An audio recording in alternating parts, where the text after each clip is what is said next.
이 대장동 의혹 사건과 관련해 검찰이 수사의 속도를 내며 급물살을 타고 있는 것처럼 보입니다만 앞서 보신 리포트처럼 이재명 당시 성남시장에 대한 보고와 관련해 의혹이 나오는 상황에서 객관적 물증은 확보를 한 건지 석연치 않은 부분이 있는 게 또 사실입니다. 취재기자와 검찰의 부실 수사 우려 짚어보겠습니다. 윤재민 기자. 네.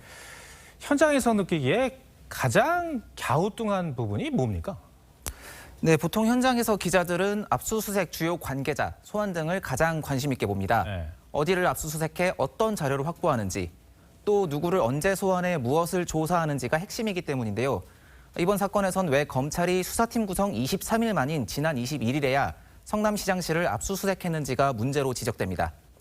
이재명 당시 시장에게 보고가 됐을 가능성, 즉 대장동 사업이 어떤 내용으로 성남시 내 누구에게까지 보고가 됐는지가 윗선 수사의 핵심인데 왜 성남시장실 압수수색은 지난 15일 1차 성남시 압수수색에서 빠진 건지 의문인 겁니다. 네. 주요 인물 소환 쪽도 좀 이상한 부분이 있죠. 네, 일단 주요 인물 소환은 겉으로 보기엔 잘 되고 있습니다. 김만배 씨는 지난 11일 첫 출석 이후 14일 영장이 기각되고 오늘 소환에 이르기까지 총 4번 검찰에 출석했습니다. 남욱 변호사도 지난 18일 자진 입국 뒤 곧 석방됐고 오늘이 벌써 5번째 조사인데요. 정말 핵심 관계자라 할 수 있는 2명에 대한 영장 기각과 석연치 않은 석방, 이런 모습들이 나오면서 연이은 소환에도 아무런 성과가 없는 것 아니냐는 비판이 나오는 겁니다. 네, 유동규 전 본부장 공소장 내용도 좀 보죠. 배임 혐의 부분이 빠졌어요. 물론 이제 검찰은 추후에 수사를 해서 추가할 수도 있다 이런 입장이긴 한데 어떻게 보고 있습니까? 네, 그렇지만 이게 앞뒤가 다르다는 것이 가장 문제입니다. 앞서 검찰은 유 전 본부장의 구속영장을 청구할 때는 배임 혐의를 넣었습니다. 그런데 정작 기소할 때는 빼버린 겁니다. 검찰은 유 전 본부장 영장 청구 때는 유 전 본부장이 남욱 변호사에게 성남도시개발공사 설립을 도와주면 민간 사업자로 선정되는 걸 도와주겠다. 이런 제안과 또 뒷돈 요구 내용까지 적시한 것으로 알려졌습니다.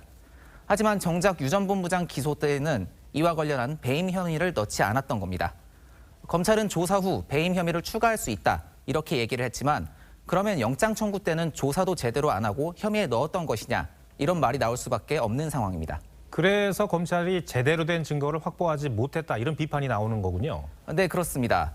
먼저 공소장 내용을 보면 정모 회계사가 제출한 녹취록, 남욱 변호사가 제출한 녹음 파일, 그리고 당사자들의 진술을 핵심 증거로 삼은 것이 보여집니다. 그런데 유 전 본부장의 실제 행위를 증명하는 핵심 자료들은 매우 적습니다.